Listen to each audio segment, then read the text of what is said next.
Good evening and welcome to Nationwide on the network service of the Nigerian Television Authority. I'm Ayodeji Makinde. Electoral process capable of producing credible leaders at all levels is a panacea for peace and unity of Nigeria. Peace advocates re-echoed this at the Mid-Year International Summit for Peace Practitioners General Assembly in Abuja. Joseph Osen reports.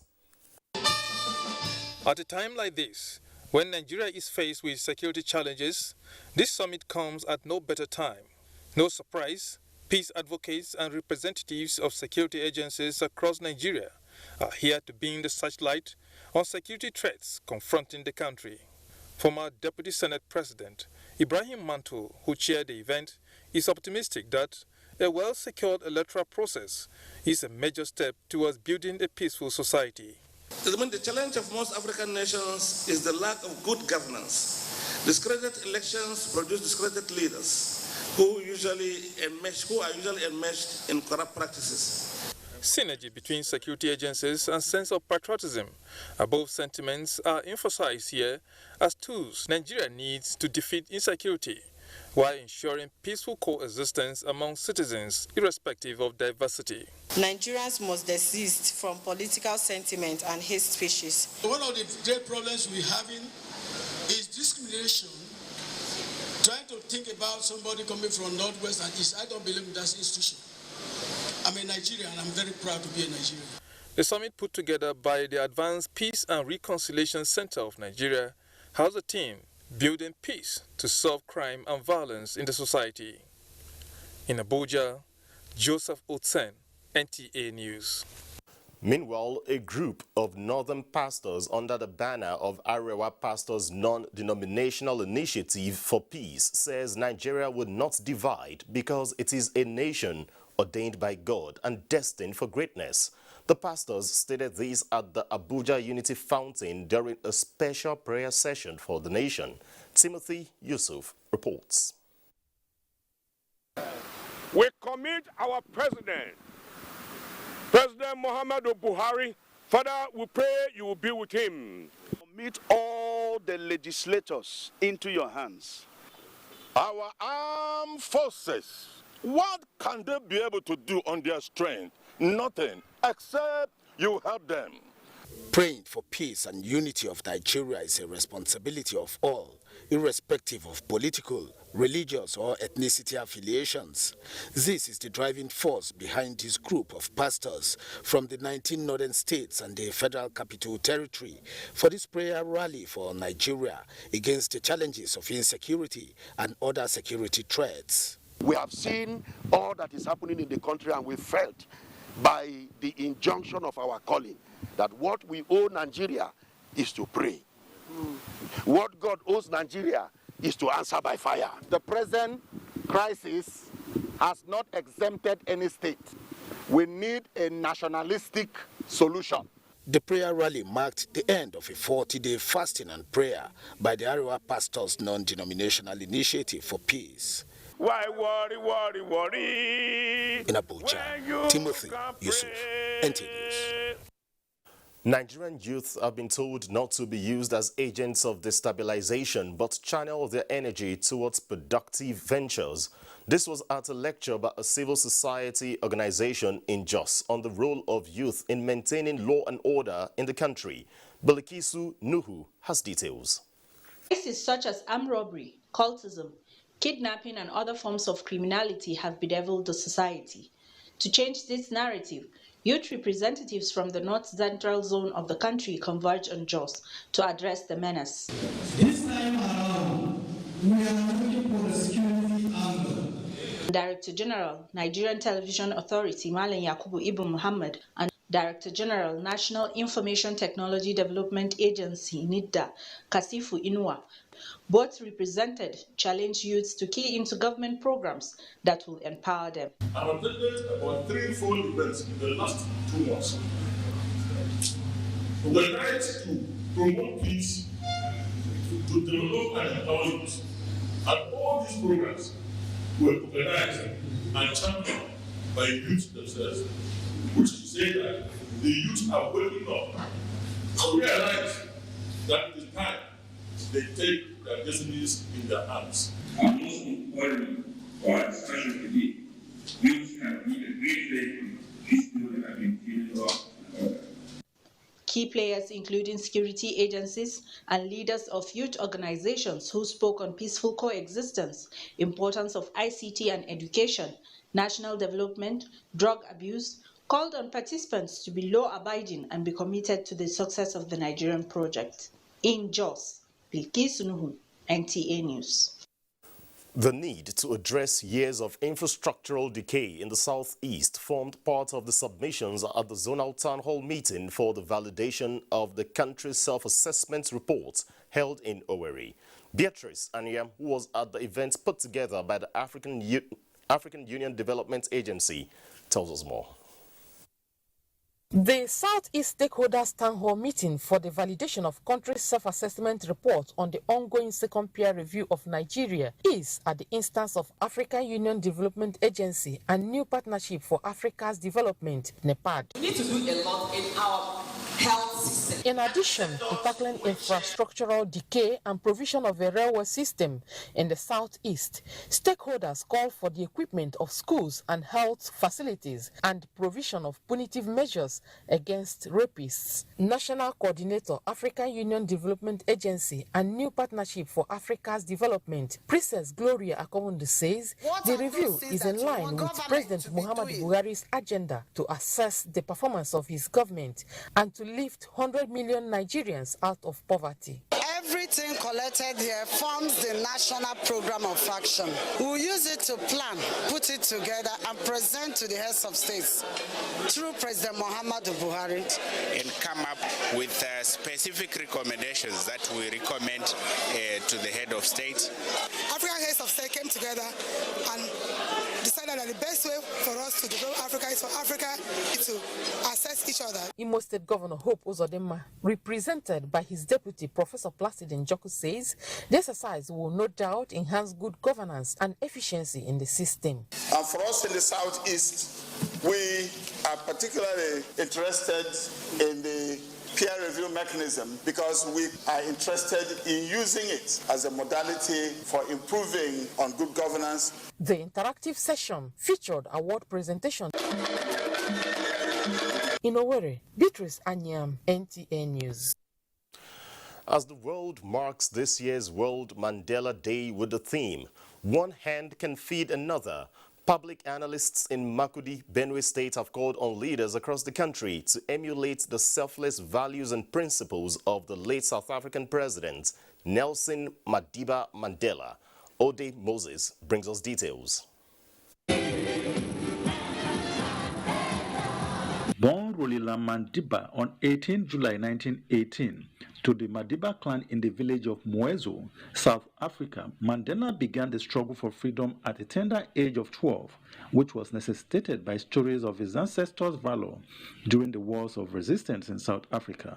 The name Nelson, which was given by his primary school teacher, gained prominence over time as the young Nelson Rolila Mandela became active in politics as a member of the African National Congress in South Africa, a political platform which he used to conscientize South Africans and fight for the liberation of the country. Arrested and jailed for treason in 1962, Mandela regained freedom 27 years after and became the first black president of the Republic of South Africa.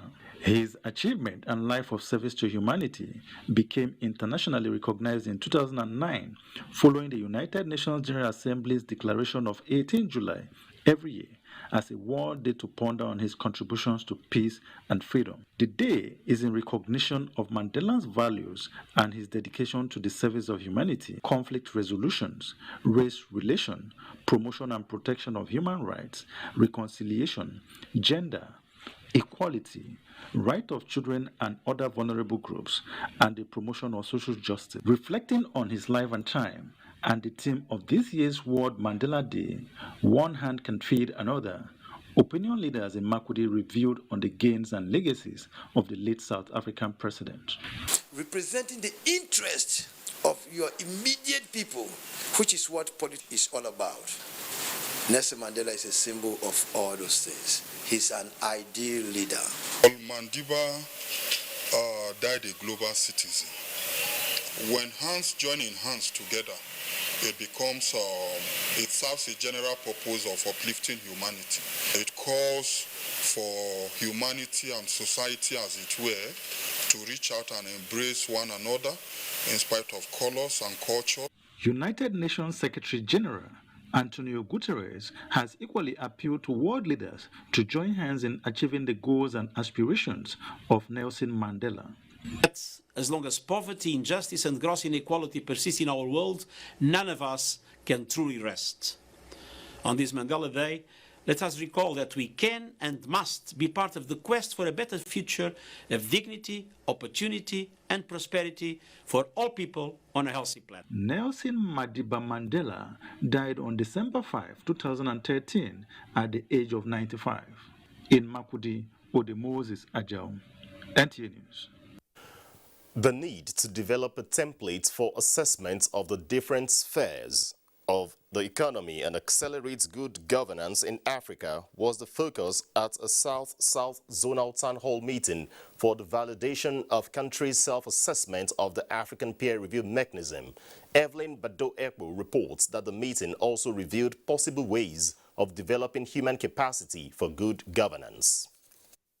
The African Peer Review Mechanism is a voluntary assessment tool within the African Union Development Agency, new partnership for Africa's development framework, targeted at promoting good governance and sustainable development in the continent.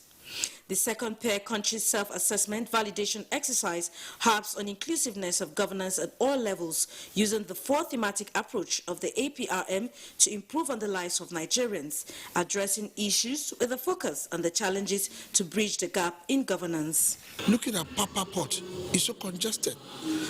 So we need other ports to come on board, like Cross River State Port is closer to Europe. We have gaps which we must fill. Representative of President Muhammadu Buhari and National Coordinator APRM encouraged Nigerians to be part and parcel of the assessment exercise, which will bring about the National Point Action Report in which future governments will work upon. The President considers this as a very important way of moving Nigeria forward. What they intended for this to be good governance is for it to be inclusive. And so the process also entails us coming and talking to.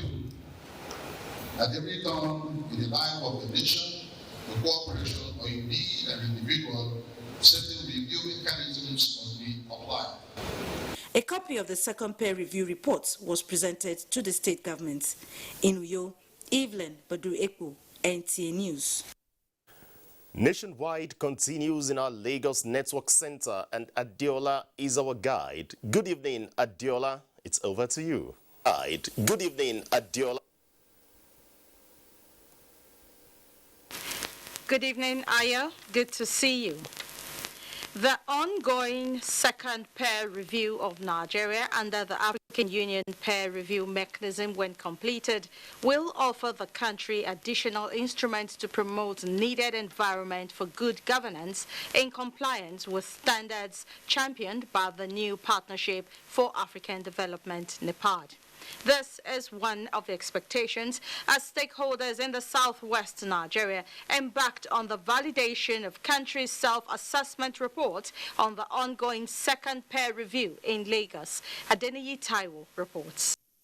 hall meeting attended by representatives from the APRM Continental Office and stakeholders from the 6 southwestern states is part of the process of validating Nigeria's country self-assessment report on the ongoing second peer review. So I look towards a government that will bring policies for... At the center of their interaction is the evaluation of Nigeria's implementation of the 2008 peer review report with focus on key thematic areas including democracy and political governance, corporate governance, and socio-economic development. These consultations have been going on for the past 2 weeks. We are very heartened by various meetings we had with the institutions and so on, but particularly also, again, with the leadership of the President who has handed over the report to us. With the input and validation by members of the public, the second peer review is expected to culminate in a national program of action and policies that will promote good governance. We have discovered that a lot of the problems that were identified in 2008 has been taken care of. We are now noticing new problems like emergence of Boko Haram. When all these things are sifted, then the government will now come up with better policies to make people's lives better. The idea is not necessarily a good or bad performance, but it's a progress performance. Participants, including Adekoya Adebayo and Olatilewa Francis, called attention to meeting specific needs. I'm impressed. The only area that an average Nigerian is looking out for this government to do better is in the area of security. People cannot afford to feed or send their children to school. So that is a sector on its own. Nigeria acceded to the African Peer Review Mechanism in 2003 with a broad objective of reinforcing best practices among member states. In Lagos, Adeniyi Taiwo, NTA News. Lagos residents are beginning to breathe a sigh of relief after the Friday downpour and flash floods that left many stranded in different parts of the metropolis. Diana Ajale, who went round some parts of the city, reports that the flood waters have drained off and gridlocks gone in some areas. So far, the clouds have taken a break. The flood water arising from the Friday 16th of July downpour may have disappeared in some parts of the metropolis, like the popular Ajolo-Deku Junction and Marina in Lagos Island, among other areas. Some residents of Lawansi in Tulere, a flood-prone neighborhood on the mainland, are yet to get over the aftermath of the flood due to the damages they suffered. Cecilia Augustine, a petty trader, shares her experience. Even my shop, enter. This one have to run out.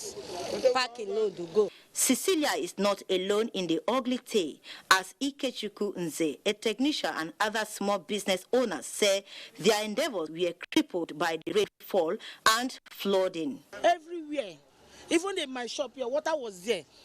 And nobody can enter and come and eat. I have to lock the place and go. All the school children coming back from school, they can't find anywhere to put leg. Some fall inside the gutter where we said they lost their bag, they lost their shoes. Residents of locations prone to flooding have also been advised to temporarily relocate during the rainy season to prevent loss of lives and property that could arise from effects of flash floods. In Lagos, Diana Ajale, NTA News. We'll have more stories on Nationwide after this break with Larry Ido in Ibadan. To stay with us. Rochas Foundation All Students Association, Rofosa, felicitates with their father and benefactor, His Excellency Dr. Ole Anai Rochas Okorocha, GCSI OON, on the well-deserved occasion of his coronation as the Maga Al-Herin Hausa from the revered Daura Emirate, and conferred on him by the Emir of Daura, His Royal Highness Alaji Dr. Umar Farooq Umar, CON. Sir, this rare honor, which signifies the great giver to the Hausa people, is a culmination of your selfless, unrelenting, and great humanitarian activities to over 25,000 indigent children, particularly in northern Nigeria, and Africa at large, and also your sustained and unalloyed solidarity to the leadership and activities of His Excellency, President Muhammadu Buhari. Thank you, dear Daddy, for giving us back our humanity as we pray for heavenly blessings and mercies upon you and all that you stand for. Thank you once again, and congratulations, sir. Your kids are smart. Your kids are creative. Your kids are business savvy. Now they get a chance to prove it and maybe even start their own business. The goal of the Emerging Africa competition is to raise a new breed of industrialists. Upload a video of your child pitching a business idea or showcasing an existing business to get a chance to enter the 3-week boot camp where final winners will emerge. Admission is free. Age range is 10 to 17 years. Entries open June 28th, 2021 and ends July 17th, 2021. Bootcamp opens August 8th and ends August 28th, 2021. For more information, visit our website www.teacompetition.org, our Facebook page TEA Competition, our Instagram The Emerging Africa. For inquiries and sponsorship, call 0803-545-8855 or 0817-678-8284. The Festival of Sacrifice, Eid el-Kabir, significance and peaceful coexistence in Nigeria. That is our focus on NTA Tuesday Live Edition on 20th of July 2021. It is going to be incisive and educative. Don't be left out.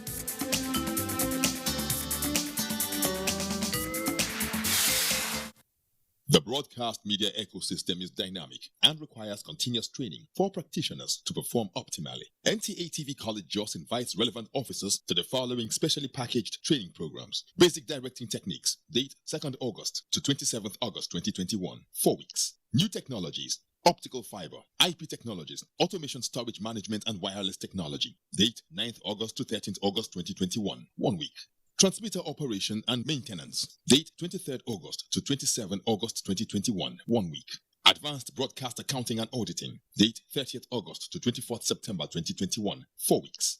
Emotional Intelligence for Workplace Efficiency, date 6th September to 17th September 2021, 2 weeks. The course fee for the 4-week course is 100,000 naira per participant. The fee for the 2-week course is 80,000 naira. While the course fee for the 1-week course is 60,000 naira only, accommodation inclusive. The venue for all courses is the serene and secure environment of NTA TV College near Old Government House, Rayfield, Jos. For more inquiries, please call 0803-079-5335 or 0806-980-9807. NTA TV College, Jos, training you to be the best you want to be.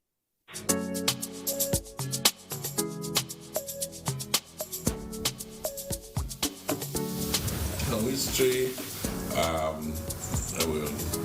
is history, so either you know it or you don't. My advice to the younger generation is that they should learn from what we have started and what we have left. I did things that ordinarily I should not have been doing. What that meant was that I was working hard. Whatever assignment you are given in life, put in your best. The military years were a disaster. Smoldering effects of all that is what we are trying to cure.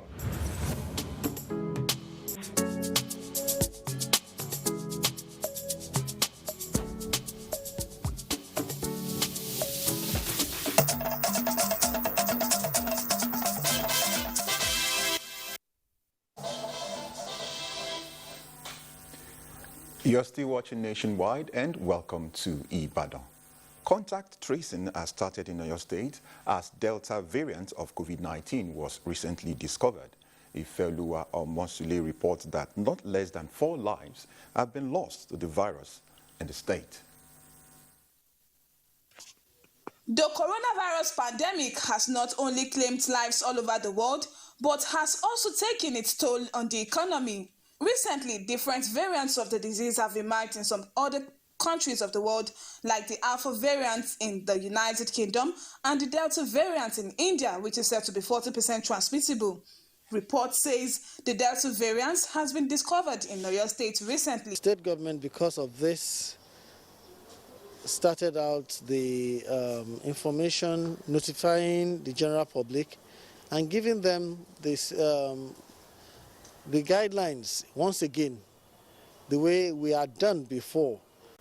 If we have to be in large gatherings, religious houses, and for example, the upcoming celebrations that we have to go to, then it means that all those protocols still have to be in place. The Delta variant, which comes with symptoms of body pain and stooling in addition to other symptoms of COVID-19, has been noted to be preventable with the adherence to COVID-19 protocols earlier prescribed. In Ibadan, Ifeoluwa Moshile, NTA News.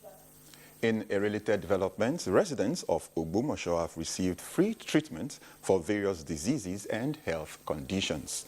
Lukman Hassan reports that more than 3,000 people benefited from the exercise.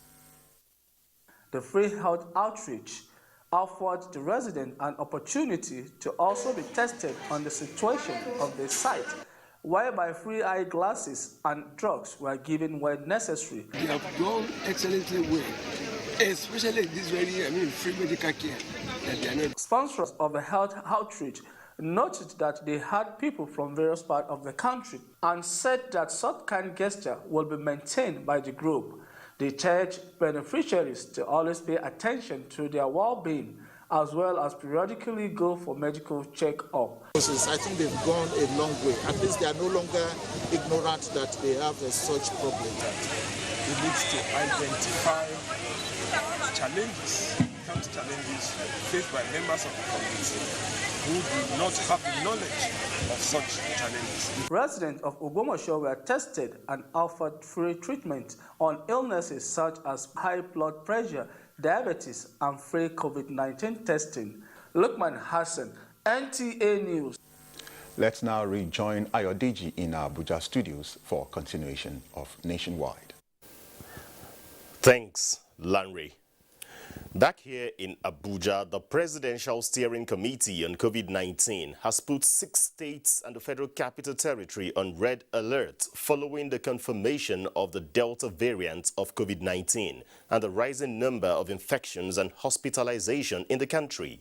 Naja'atu Tijani reports.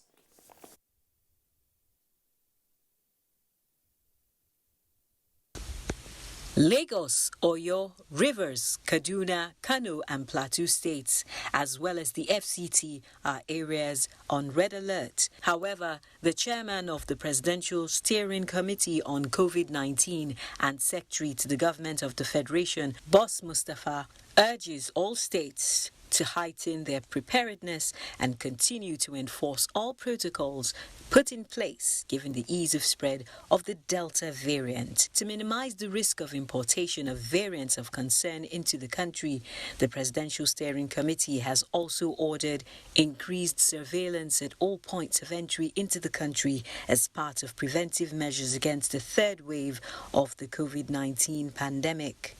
This includes enforcing quarantine protocols and sustaining the current restrictive measures against travelers arriving from India, Brazil, Turkey and South Africa. On the forthcoming Eid al-Kabir celebration, the Presidential Steering Committee urges all state governments and religious leaders to decentralize Eid prayers to neighborhood Friday prayer mosques, which must be outdoors, and suspend all Durbar activities and observe all COVID-19 protocols, especially for indoor gatherings. In a related development, the Nigeria Center for Disease Control, NCDC, has confirmed 123 new cases of COVID-19 in the country. The latest figures released bring the total number of confirmed cases to 169,329. A breakdown from the new cases from 8 states indicates that Lagos recorded the highest number for the day with 70 new infections, Akwa Ibom 18, Ogun 10, Oyo 8, Rivers 8, Ekiti with 4, FCT recorded 4 and Bayelsa recorded a new case. With the latest development, Nigeria now has 169,329 confirmed cases of COVID-19, out of which 164,672 cases have been treated and discharged, while 2,126 persons have died of the virus, unfortunately. The Federal Capital Territory Administration has flagged off community sensitization on cholera and other severe acute diarrhea disease outbreak in the nation's capital during the flag-off ceremony which held at the palace of the Agora of Zuba. The FCT Minister of State Ramatu Tijani Aliyu expressed concerns over the increased number of suspected cases. Ifeanyi Ezumba has details. FCT Minister of State Ramatu Tijani Aliyu revealed that since May 2021, the Federal Capital Territory has recorded a total of 604 suspected cases of cholera in the 6 area councils, with 54 deaths recorded and 9 cases positive on rapid diagnostic tests, adding that over 120 communities are involved across the territory, with the Abuja Municipal Area Council, AMAC, having the highest case, followed by Gwagwalada and Buhari Area Councils, respectively. As I flagged off today, is that we are going to every little village in FCT to teach them again and to tell them the essence of oral hygiene, physical hygiene, hand washing, ensuring that they keep their environments clean. FCT Permanent Secretary Olushade Adeshona, who was represented, stated that the Secretariat was working with development partners to curb the spread. And so the citizens are getting better at this time of the year and are losing their life. So we will do everything possible and it's not disposal to ensure that whatever is going available. The measures taken, according to the FCT administration, include formation of Cholera Emergency Operations Center, appointment of incident managers and other relevant medical personnel, along with stakeholders from the FCT Water Board and RUWASA, prepositioning of drugs and consumables for the free treatment of all identified cases in both secondary and primary healthcare facilities of the FCT, among others. In Abuja, Ifeanyi Ezumba, NTA News. Moving on now, the need for rededication to humanitarian services that particularly impact the less privileged was re-echoed at the investiture of the 5th president of Rotary Club of Abuja Central Business District. Lydia Sampson reports that the Rotary Club also conferred an award on the Group Managing Director of NNPC, Mele Kolokiari, and some other distinguished leaders. The Rotary Club, through its programs and projects, aims at improving lives at various levels, especially for the lowly placed. This gathering, though, is not exclusively for Rotarians, having identified individuals and organizations whose contributions resonate with Rotary ideals of making the world a better place for all. The Rotary Club of Abuja CBD is using the occasion of leadership change from Daramola Ganiu, immediate past president of the club, to incumbent Anne Uche Obi, to honor deserving Nigerians, among them Group Managing Director of the NNPC, Mele Kolokiari. She must take over now.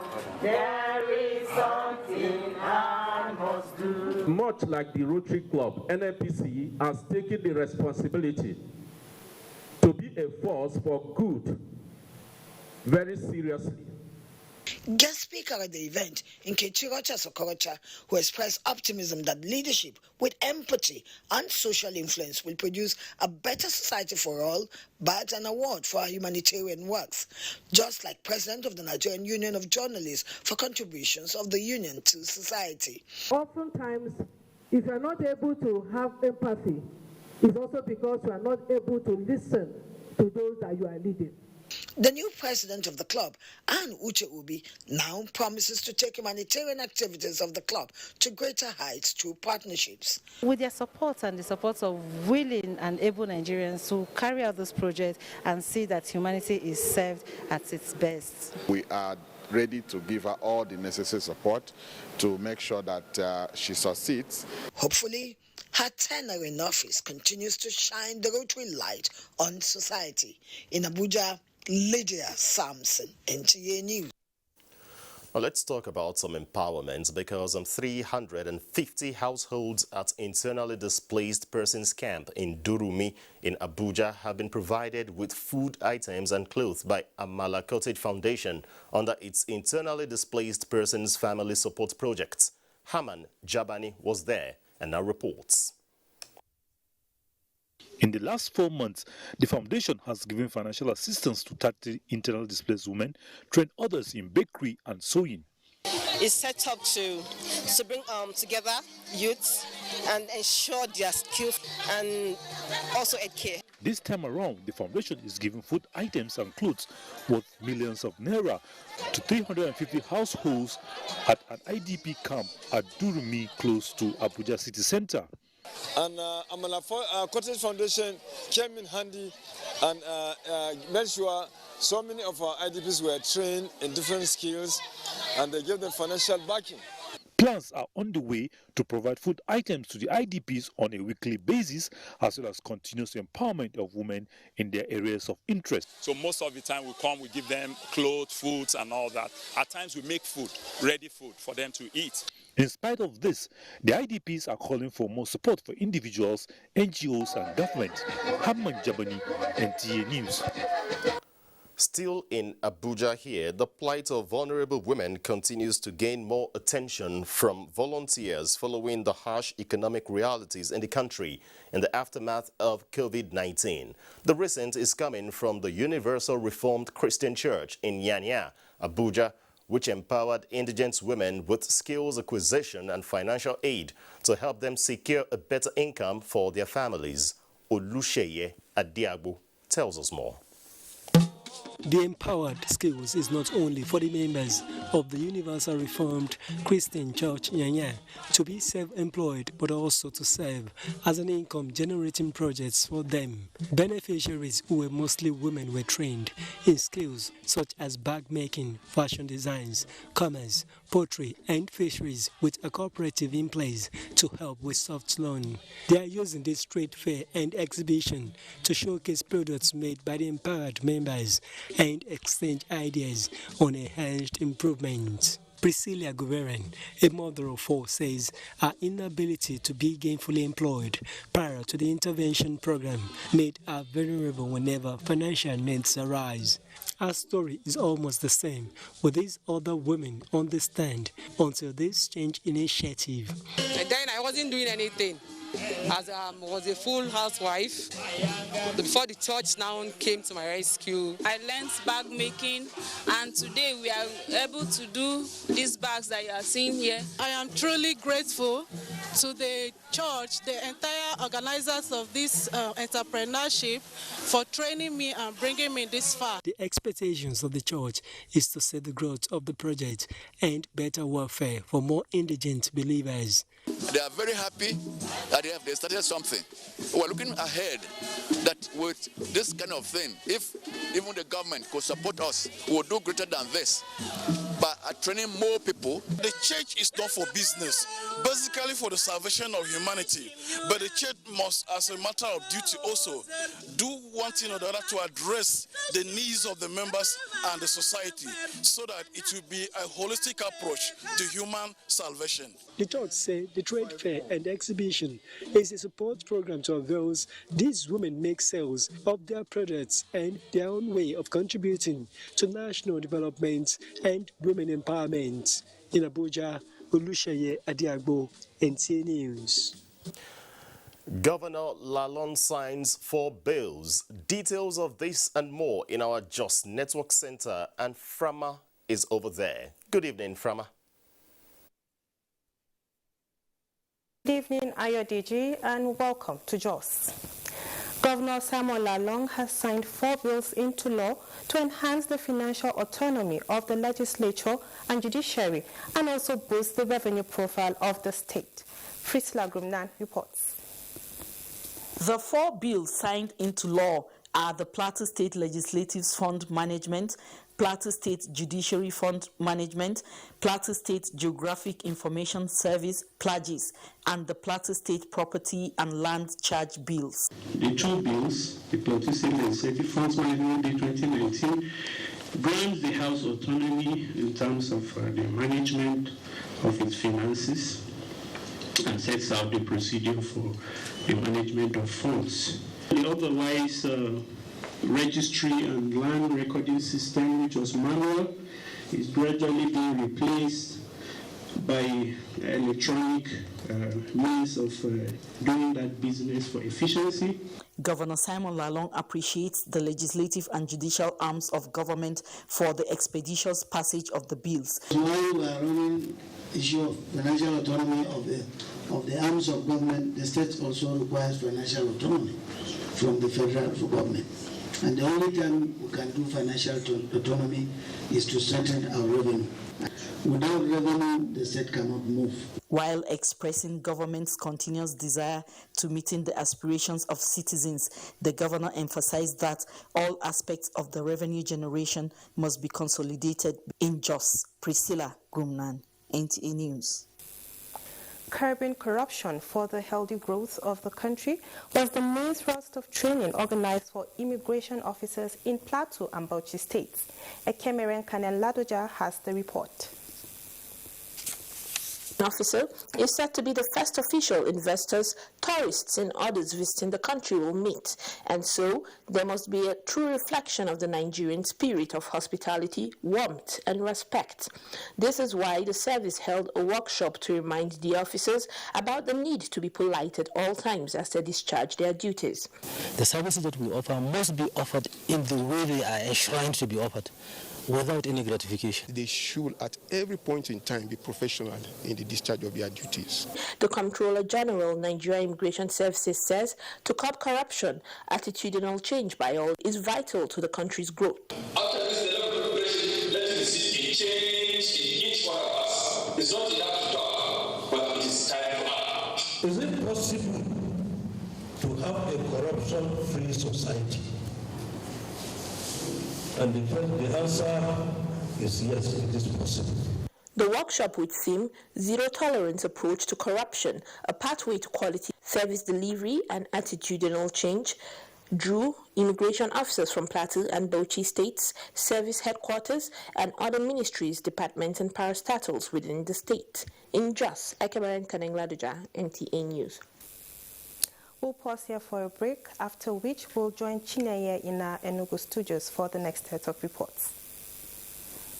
A new edition of TV Guide is out exclusively with Governor Simon Lalong of Plateau State. Since assuming office, our rescue administration has pursued the path of peace and reconciliation and restored confidence among people of different ethnic, religious, and political persuasions. Peace is back on the plateau. We are building world-class infrastructure in roads and opening up opportunities for innovation. The edition is a compendium of mind-blowing stories for your reading pleasure, ranging from entertainment, economy, sports, media, politics, family, and lots more. Pick up a copy and keep abreast with issues and trending features within our space. TV Guide, very incisive, very educative and compelling. Grab a copy at the vendor near you or any NTA station nationwide. TV Guide, your indispensable companion. The future belongs to those who leverage on digital innovations. Digital Peers International presents DigiTest Online 2021, an online summer camp that brings ages 8 to 18 together across Nigeria, Canada, US, and more countries. Theme: Digital Skills, Pathway to Prosperity. Date: 8 to 16 August 2021. At DigiTest, kids and teens will unearth their potential to create digital products with possibilities of making profits online. Participation would be virtual with few physical non-residential at the DigiTest Center, Abuja, and we all enjoy a level playing field to compete with students across the globe. Lots of prizes to be won. Give your kids an opportunity of a lifetime today for only 5,000 Naira for virtual and 20,000 Naira for physical. To register, visit our website at www.digitalpeers.org/digitestonline2021 or call 08077823307 or 08077823308. Nigerian youths are about the greatest asset the country has at the moment. It is therefore not surprising that the administration of President Muhammadu Buhari is strategically responding to the yearnings of the youth through multiple projects and programs. Youth entrepreneurship support years by Bank of Industry, the Youth Investment Fund by the CBN, and several other conditional cash transfer programs. Recruitment of 774,000 social workers, majority of whom are youths, and so many other projects that are beneficial to youths directly or indirectly. If the administration can do all this, definitely with a degree of patience and time, it can achieve more. Nigerian youths must come together to say no to terrorism, no to vandalism, and no to all disruptive tendencies. Hashtag Youth for Greater Nigeria. Pacifying the youths, unifying the nation. We are StarTimes, the most affordable digital pay TV platform with the widest signal coverage in Nigeria, dedicated to bringing the best TV entertainment around the world to your screen. From Hollywood to Bollywood to Nollywood, we offer the most affordable subscription. Enjoy over 75 channels for as low as 1,700 naira, like Nat Geo Wild, BBC, ESPN, and premium sport like Emirates FA Cup, La Liga, Bundesliga, wrestling. What's more exciting? We have the most flexible payment options in Nigeria. Don't dull. Join us now for an exciting journey. StarTimes. Enjoy digital life.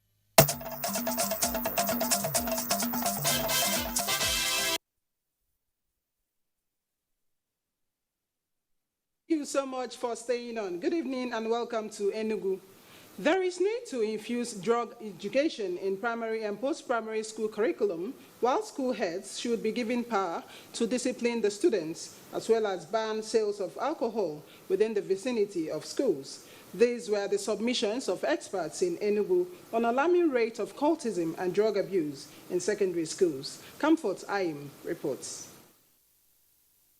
Fight against oppression, quest for fame and power, lack of home training, protection, revenge, low self-esteem, and peer influence are key factors said to be responsible for the increasing rate of cultism and drug in secondary schools.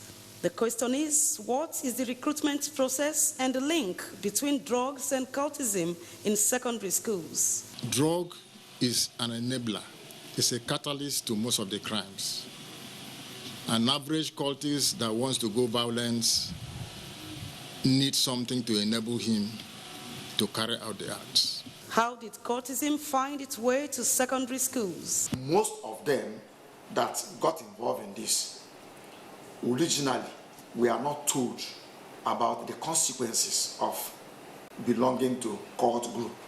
It is clear that cultism and drug has destroyed so many lives, wasted many families, aborted many futures, and has also increased criminal activities in Nigeria today. Presently, about 81% on admission at the Federal Neuropsychiatric Hospital in Enugu has drug issues. Among them are an increasing number of secondary school students. Some are said to manifest as those that have group influence from school, otherwise known as shared delusion. To us, those are the most difficult ones, because those people have developed any emotional, cognitive, that is in terms of thinking or analytical reasoning. Now it will be difficult to get them, and most of them, later in life in their university days, they tend to be more of the school dropout. Already, the introduction of police campaign against cultism and other vices, OPTICAL, is beginning to yield positive results in the zone. In Enugu, Comfort Ayim, NTA News. The Anambra State Commandant of the Nigeria Security and Civil Defense Corps, Mr. Vincent Ogu, has issued a strong warning to criminal elements in the state to desist from their nefarious acts or face the wrath of the law. Udo Okoronkwachuku reports that the commandant gave the warning during the parade of suspected oil and gas thieves at the command headquarters in Oka. The anti-vandalism squad of the command had on 30th June at Ihiala arrested suspects with a white Nissan bus conveying about 3,000 litres of adulterated dual-purpose kerosene, DPK. Also, the command on 6th July at Okija, all in Ihiala local government area, intercepted a white bus with inscription, Christ-like family movement, loaded with automotive gas oil, AGO, abandoned by some suspects at large who absconded on citing the anti-vandalism squad. All the liquid products are packaged in bags. The command says the suspects who pleaded ignorance of the contents in the bags will be charged to court. The commandant, who assumed office on the 5th of July, said the command is committed to enforcing strategic offensive and onslaught against undesirable elements in the state. To this end, the command has enlisted the all-female and rapid response squad to protect children in schools and combat any emergency as directed by the Commandant General. The command has been able to strategically map out possible black spots in the state and have deployed manpower and resources to ensure that such places are secured 24/7. The commandant is assuring members of the state that the civil defenders will be in the field as his core mandate is to protect and prevent sabotage of infrastructures. In Oka, Udo Koronkochuku, NTA News. And those are the stories from Enugu. We'll now rejoin Ayodeji in Abuja for more on Nationwide. Okay. Thanks, Chinenye, in our Enugu Network Center. Let's move on the news and tell you that President Buhari inaugurates first farm estate in Daura by National Agricultural Land Development Authority as part of deliberate policy towards increasing agricultural growth and employment generation. Hamza Musa Makarfi is in the ancient town and live via telephone. Hello, Hamza. What can you tell us about the initiative of the federal government? Thank you very much, Ayo. NALDA is doing everything here that is about agriculture to promote productivity, income, and food security. I tell you, this is an integrated farm where people of these communities will be taught, will be given the skills, will be given the training to promote agri-business. And of course, this is in consonance with the presidential vision of producing what we should eat as a nation. And, you know, I mean, the place of inauguration is set. It's set to receive the stakeholders of these communities in order to achieve this presidential vision. Well, we anticipate that, and what are the plans on ground to make it go nationwide? Hey, I got talking with the executive secretary a while ago, Mr. Paul Ikone, and he told me 29 other states will be benefiting. You know, this program will be replicated in those states of the Federation. And one major issue of concern is about, you know, sustainability, protecting this infrastructure, protecting the investment, ensuring that people who, you know, have been asked to come here to be trained, you know, put this training in practical terms to promote the income of their families. It's a very, very big vision towards promoting agricultural development in Nigeria. And as you know, it's a key vision of the president to ensure that this is achieved, even if to diversify the economy and ensure that the economy is very, very strong. Thank you very much, Hamza Musa Markarfi, out there in Daura, giving us an update on what to expect concerning the first farm estates in Daura by the National Agricultural Land Development Authority. It's been nice conversing with you.